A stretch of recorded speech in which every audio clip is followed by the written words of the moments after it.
ಅಲ್ಲ ಕಣವ, ಇಷ್ಟೆಲ್ಲ ನಡೆಯುವಾಗ ದೊಡ್ಡ ಯಜಮಾನ್ರೇನು ಮಾತಾಡ್ಲಿಲ್ವವ? ಅವ್ರು ಹೇಗಪ್ಪ ಮಾತಾಡೋದಿಕ್ಕಾಗತ್ತೆ?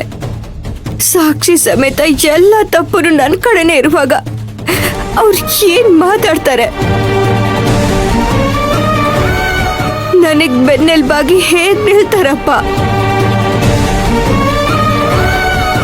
ಅಮ್ಮೋರು ಸಮಂತಮ್ಮವರು ಕೇಳೋ ಪ್ರಶ್ನೆಗೆ ನನಗೇನೆ ಉತ್ತರ ಕೊಡೋದಕ್ಕೆ ಆಗ್ತಿರ್ಲಿಲ್ಲ. ಇನ್ ಪಾಪ ಅವ್ರು ಏನ್ ಮಾತಾಡ್ತಾರಪ್ಪ?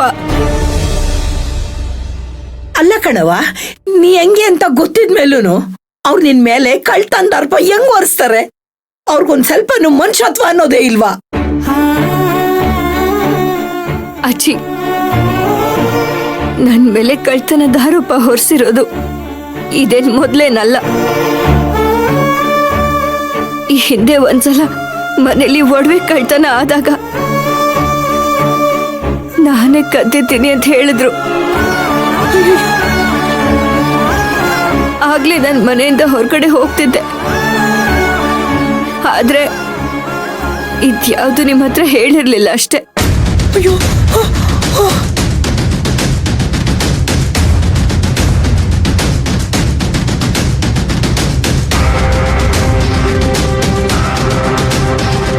ನೋಡವ, ನನ್ನ ಯಜಮಾನಿರ್ತಾವ ಎಲ್ಲ ಮಾತಾಡ್ತೀನಿ.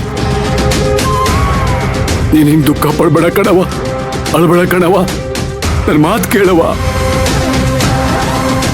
ದುಃಖ ಪಡ್ದೆ ಹೇಗಿರ್ಲಪ್ಪ?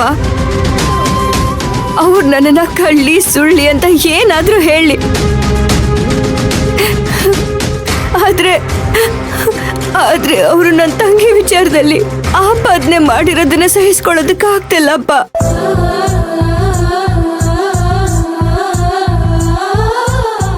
ಇಲ್ಲಿವರೆಗೂ ನನ್ನ ತಂಗಿ ತೀರ್ ಒಳ್ಳೇದಕ್ಕೆ ಬದುಕಿದ್ದೀನಿ.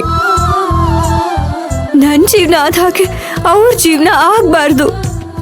ಅವ್ರಿಗೊಂದು ಒಳ್ಳೆ ಬದುಕನ್ನ ಕೊಡ್ಬೇಕು ಅಂತ ನನಗ್ ಏನೇ ಕಷ್ಟಗಳು ಬಂದ್ರು ನಾನು ಸಹಿಸ್ಕೊಂಡಿದ್ದೀನಪ್ಪ. ಆದ್ರೆ ಅವ್ರದ್ ಯಾವ್ದನ್ನು ಅರ್ಥ ಮಾಡ್ಕೊಳ್ದೆ ಅವ್ರ ದುಡ್ಡಲ್ಲಿ ನನ್ನ ತಂಗಿನ ಓದಿಸ್ತಾ ಇದ್ದೀನಿ ಅಂತ ಹೇಳ್ತಾರೆ ಹೇಗಪ್ಪ? ನನ್ನ ತಂಗಿರಿಬ್ರು ಓದಲ್ಲಿ ಯಾವತ್ತೂ ಹಿಂದೆ ಬಿದ್ದಿಲ್ಲ. ಇವತ್ತು ಕೂಡ ಅಷ್ಟು ದೊಡ್ಡ ಸ್ಕೂಲಲ್ಲಿ ಸೀಟ್ ಸಿಕ್ಕಿದೆ ಅಂದ್ರೆ ಅದು ಲಕ್ಷ್ಮಿ ಬುದ್ಧಿವಂತಿಕೆಯಿಂದ. ಅದು ಬಿಟ್ಟು ಇನ್ನೊಬ್ರು ದುಡ್ಡನ್ನ ಕದ್ದು ಅವ್ರ ಭಿಕ್ಷೆನಲ್ಲಿ ಓದಿಸೋ ಅಂತ ಕೆಲ್ಸನ ನಾನು ಯಾವತ್ತೂ ಮಾಡೋದಿಲ್ಲಪ್ಪ. ಹೀಗಿರುವಾಗ ಆ ಆಪಾದನೆನ ನಾನು ಹೇಗೆ ಹೊತ್ಕೊಳ್ಳೋದಿಕ್ಕಾಗತ್ತೆ?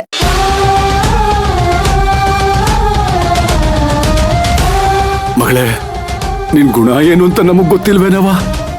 ಇರೋದ್ರಲ್ಲೇ ನಿಮ್ದೇ ಆಗಿರುವಂತ ಬದುಕು ಕಟ್ಕೊಟ್ಟೋಳು ನೀನು. ಅಂಥದ್ರಲ್ಲಿ ನೀನ್ ಹಿಂಗೆಲ್ಲ ಮಾಡಿದ್ಯಾ ಅಂದ್ರೆ ನಾವು ಮಾತ್ರ ಅಲ್ಲ, ಅದ್ಯಾವರು ನಂಬಕ್ಕಿಲ್ಲ. ನೋಡವ, ಈಗಾಗಿದ್ದಾಗೋಯ್ತು. ನೀನ್ ತಪ್ಪು ಮಾಡಿಲ್ಲ ಅನ್ನೋದು ಇವತ್ತಲ್ಲ ನಾಳೆ ಅವ್ರಿಗೆ ಗೊತ್ತಾಯ್ತದೆ. ನೀನ್ ಅಳಬೇಡ ಕಣವ, ಸಮಾಧಾನವಾಗಿರವ. ಅಪ್ಪ, ನನ್ ಸ್ವಾಭಿಮಾನಕ್ಕೆ ಪೆಟ್ಟು ಬಿದ್ದಿರುವಾಗ ನಾನು ಹೇಗಪ್ಪ ಸಮಾಧಾನವಾಗಿರೋದಕ್ಕಾಗತ್ತೆ?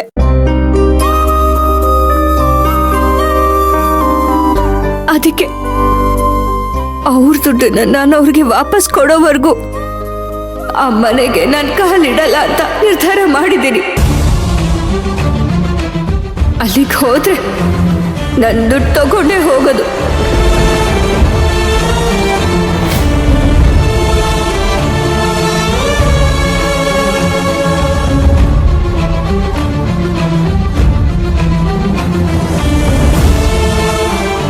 ಅಯ್ಯೋ, ಹಂಗ್ ಮಾತ್ರ ಮಾಡ್ಬೇಡ ಕಣವ.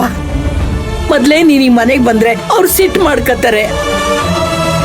ಅಂತದ್ರಾಗೆ ನೀನು ಈ ವಿಷಯಕ್ಕೆ ಅಲ್ಲಿಗೆ ಹೋಗ್ಲಿಲ್ಲ ಅಂತ ಅಂದ್ರೆ ಇನ್ನೊಂದು ಆರೋಪ ಮಾಡ್ತಾರೆ ನಿನ್ ಮ್ಯಾಲೆ. ಅವ್ರಿಗೆ ಏನಾದ್ರೂ ಮಾಡ್ಕೊಳ್ಳಿ ಅಜ್ಜಿ, ಆದ್ರೆ ನಾನ್ ಮಾತ್ರ ನನ್ನ ನಿರ್ಧಾರದಿಂದ ಹಿಂದೆ ಬರೋದಿಲ್ಲ.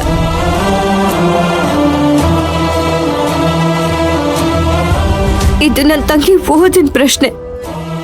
ಅದಕ್ಕೆ ಅವ್ರ ದುಡ್ಡನ್ನ ಅವ್ರಿಗೆ ವಾಪಸ್ ಕೊಡೋದ್ರ ಮೂಲಕನೇ ಅವ್ರಿಗೆ ಉತ್ತರ ಕೊಡ್ತೀನಿ.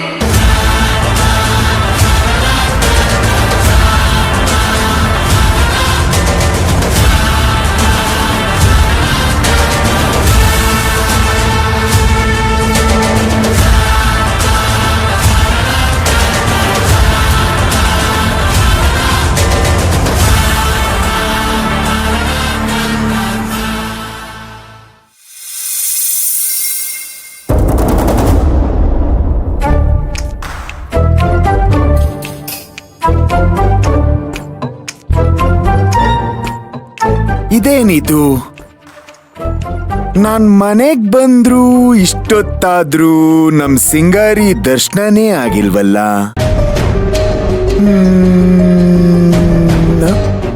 ನನಗೆ ಹೇಳ್ದೆ ಕೇಳ್ದೆ ಏನಾದ್ರೂ ಬೆಟ್ಟ ಅಂಕಲ್ ಮನೆಗೆ ಹೋಗ್ಬಿಟ್ಟಿದಾರ ಹಿಂಗೆ?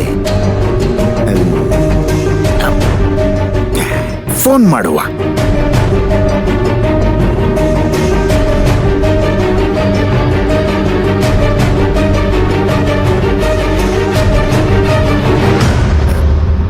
ಅರೆ, ನನ್ನ ಫೋನೇ ಕಟ್ ಮಾಡೋಷ್ಟು ಧೈರ್ಯ ಬಂದಿದ್ಯಾ ನಮ್ಮ ಸಿಂಗರಿಗೆ?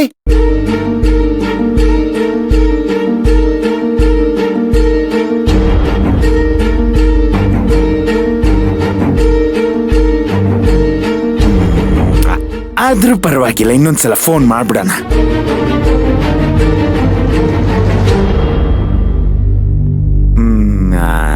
ಅರೆ, ತಿರ್ಗಾ ನನ್ನ ಫೋನ್ ಕಟ್ ಮಾಡ್ಬಿಟ್ರ ಸಿಂಗರಿ? ಈ ರೇಂಜ್ ಬಿಸಿ ಆಗ್ಬಿಟ್ರ? ಇರ್ಲಿ ಇರ್ಲಿ, ವಿಚಾರಿಸ್ಕೊಳ್ಳೋಣ. ಈ ನಡುವೆ ನನ್ ಫೋನೇ ಕಟ್ ಮಾಡ್ತಾರೆ, ನನ್ಗೆ ಆವಾಜ್ ಆಗ್ತಾರೆ, ಪಂಚಿಂಗ್ ಡೈಲಾಗ್ ಕೊಡ್ತಾರೆ. ಎಲ್ಲೇ ದುರ್ಗಮ್ಮನ ನನ್ನ ಹೆಂಡತಿಗ್ ದೇವ್ರ ಕೊಟ್ಟ ಅಣ್ಣ. ಬಾರಪ್ಪ. ಎಲ್ಲಿ ಬಂಗಾರಿ? ಅಲ್ಲ, ಏನ್ ನನ್ ಫೋನ್ ಮಾಡಿದ್ರೆ ಫೋನ್ ಕಟ್ ಮಾಡ್ತಾರಲ್ಲ, ಏನ್ ಇಷ್ಟೊಂದ್ ಕೊಬ್ಬು ಬಂದ್ಬಿಡಿದ್ಯಾ ನಮ್ಮ ಹಳ್ಳಿ ಸೊಗಡಿನ ವಯ್ಯಾರಿಗೆ? ಹೋಗು, ನಿನ್ ತಂಗವನ್ನ ಕರ್ಕೊಂಬ. ಏನ್ ಸಂಖ್ಯಾಶಾಸ್ತ್ರ ನಡೆಸ್ತಾ ಇದ್ಯಾ? ಕೈಯಲ್ಲೇ ಹಾರ್ಮೋನಿಯಂ ಮಾಡಿಸ್ತಾ ಇದೆಯಲ್ಲ, ಹೋಗೋ ಬಂಗಾರಿನ ಕರಿ. ಚಿಕ್ಕಜ್ಮಾನ್ರೆ, ಮಯೂರಿಮ್ಮ ಮನೇಲಿಲ್ಲ, ಅವ್ರ ಮನೆ ಬಿಟ್ಟು ಹೋದ್ರು.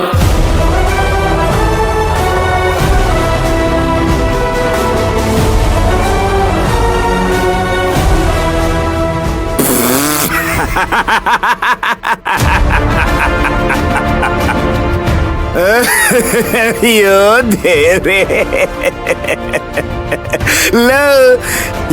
ಏನ್ರೋ ನಿಮ್ಗೋಳು ಅಣ್ಣ ತಂಗಿದು?